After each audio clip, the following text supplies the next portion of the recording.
Hello and welcome to Gator Spotlight. Today I want to introduce you to a new friend of mine, Mel Fenner. He went to our website, gatortoclose.com, and booked an appointment with me. And so we got to know each other and learn a little bit about each other's business.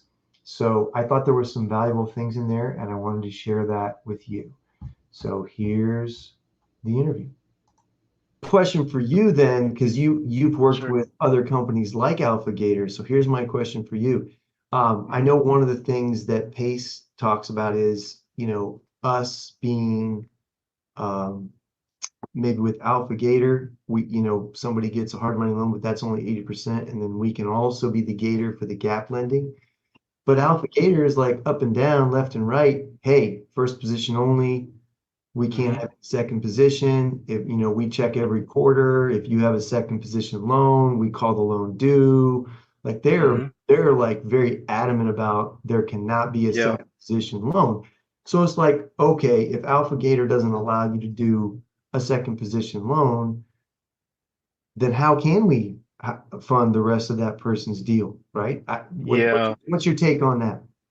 Yeah. Well, so this was a big topic in the PML Mastermind event that Alexis and Abraham had on Monday in Yeah, Atlanta. I okay, went down there good. for that. Oh, It awesome. was really Yeah, good. yeah. So yeah, second position is a big issue for a lot of lenders. There's only, I think I made a post in somebody else's Facebook group. Out of the eight that I work with consistently, only two of them have explicitly said, yeah, we don't care anything about second position. Right. And one I actually just got connected to yesterday. So I only had one on my list really that was okay with it. But for the others, like what Abraham was telling us on Monday, what we could do is um, get a second lien, a deed signed at the time of close, but don't file it. So you'll have it in your back pocket just in case something defaults. But instead of filing that, file a memo with the county. That just clouds the title. It doesn't even say how much is borrowed. But in the event the property gets foreclosed on or the borrower tries to sell it without you knowing, the title search is going to pull up that memo and then they're going to call you and say, hey, we see this memo against this property. What is this about? And then that's your chance to pull out that other deed to say, oh, yeah, I loaned them money 6, 8, 12 months ago, whatever, and they owe me 50 grand. And then from there, nobody can do anything until that's settled, right? So you're kind of holding people hostage until you get your funds, Right, assuming we're not talking about a foreclosure, right? Because right, right. um, that's a whole different challenge. But if it's just them trying to sell the property and get out of it without you knowing and like right off into the sunset, they can't do that until they clear that memo off of the title. So it's almost like a novation, but for a second position loan. Well, I'm not sure what a novation is. I keep hearing that term, but Oh, that's what Pace's talks about when you like, all right, like let's say you take a property sub two, but the person is concerned or the bank is really like picky about, calling the loan due if the mhm, if the if the mortgage gets transferred. So mhm, that's exactly what you're saying. You basically you make a note saying, mhm, okay, you still own the property unless mhm, XYZ happened, and the property comes to me. So mhm. it's called a novation agreement, which is Gotcha, what you just described, but it's with a sub two deal instead of with a lending deal. gotcha, So that gotcha. way Okay, well, yeah, that. it doesn't trigger the due on sale clause, but at the Mhm. same time, so the actually the original owner still officially owns the property even though they're selling it to you. Um, Gotcha.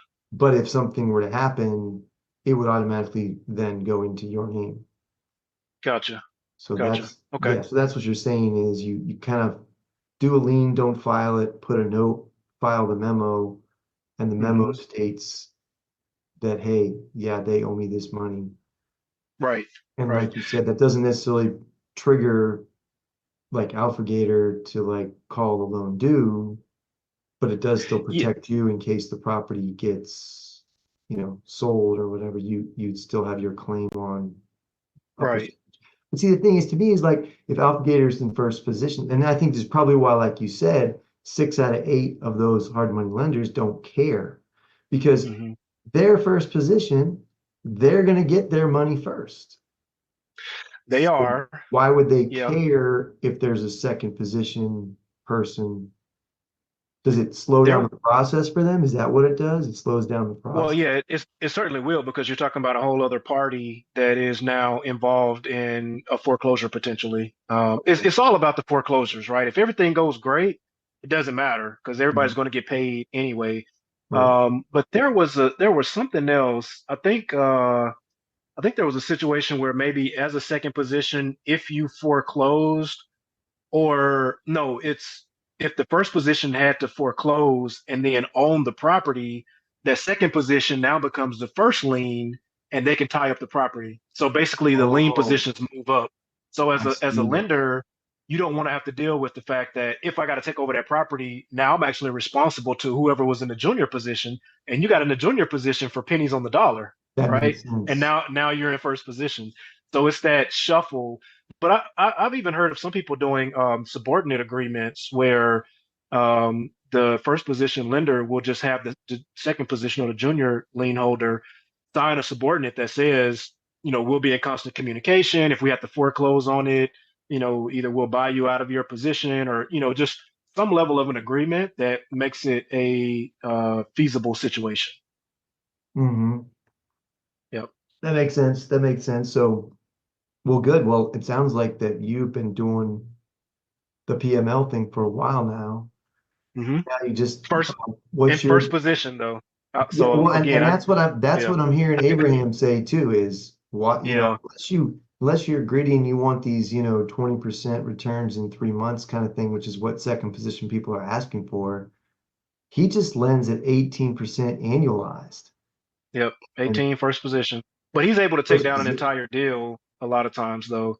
right? And that's my challenge is that I mean, two deals and I'm out of the game, right? And so I what I wanted to do this year was sprinkle money into multiple deals. And the Right. only way to do that is to do second position or put money into like Abraham's debt fund where you can basically some of your money gets put into one of his deals and they guarantee like a 12% return or something like that. Okay. Um, so I mean that's the strategy. It's less risky, obviously, because they very tightly control things. But I don't want to spend all of my cash in just a handful of deals. And even Abraham would say like I think he recycles about 10 million and he still runs out of cash because there's always a limit, you know. Well, and that's where Pace says, this is where you wrestle in other people. This is where Hmm. you find other people, you find a whale who's like, I don't need a quick return. I just want to make sure I'm making 10% on my money. Hmm. Don't give me my money Hmm. back. Here's my money. Hmm. Give me 10%. And you Right. take that money and now you've got that fund to invest Hmm. because you've got an agreement with them um, Right. to produce that. Uh, That's the goal. yeah, I mean the goal is to bring in other people's money. We're wrestling other Gators too, same thing, right? Like Hmm. these guys that I'm hearing who are in the Gator community who are killing it with the PML, like Chris Chef. That's not all their money. They're just No. wrestling in Gators. Hmm. I need 50K over here. Okay, great. They aren't getting the full 18%, but like you're saying, like Abraham will do, they're probably paying them 12 and keeping four. Hmm. But how many times can you make 4% on other people's money? Right? Also a good point. Yeah. Yeah. Yeah, on rotation, right? You're just I constantly just out there. constantly putting money in Yeah. deals, other people's money in deals, and you got 4% here, 4% here, 4% here, Yep. 4% here. Hmm. That's going to add up. And then there's the sky's the limit. Oh, then your limit is your time. How much time do you have Yeah. to vet the deals? Yeah, I hear you. So what's your strategy, man? What are you thinking? Well, I mean, I really, I was talking to somebody that I met at the mastermind group that's in Gator. I'm blanking on his Uh, name right now, but like I was telling him, I'm really looking for a consistent pipeline to the whales, right? Or right, the baby whales, because the deals don't stop. I got a message this morning from one of my clients that said, "Hey, I'm looking at smaller properties like $40,000 purchase price, 50K rehab, 160 ARV. These are high level numbers. I'd have to underwrite it, but right. a traditional hard money lender, they don't want to go below 75K. and so on a purchase price. And something like that, and a few of the gap deals that I've underwritten this week. Mhm. It's like it's great that the deals are constantly coming, but I can't fulfill them because I don't have a big enough pool of gators to wrestle them. And so, I'm doing what you're doing. I'm constantly trying to talk to people to say, hey, can you be a go-to? And I think it's great that the community is as large as it is, a lot of people to talk to, but I'm really hoping to like hone in on a small subset of people that I can work with on a consistent basis, as opposed to having a shotgun it to 30 people to say, hey, any of you got it? Because invariably, everybody that you send something to, they have their connections that have their connections. And Right. next thing you know, you're four connections deep trying to see if somebody has the 100K, 50K, whatever for a deal. And it's just not as efficient as I'd like for it to be. So that's kind of the challenge that I'm trying to overcome. Yeah, I hear you. I hear you. And then I think about what PACE has taught us in terms of how to raise private capital.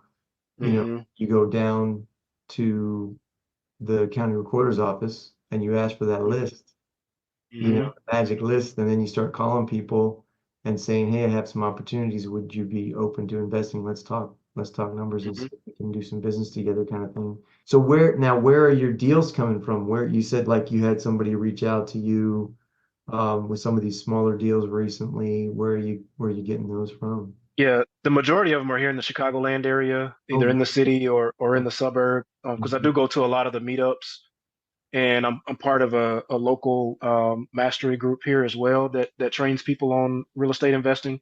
So I've got a lot of good clients here in the area. But after learning a few things on Monday about some of the foreclosure laws, which I already knew they were very um, lax, to say Yeah, the least, in Illinois, meaning it not takes a great in while yeah, to. not great in Illinois.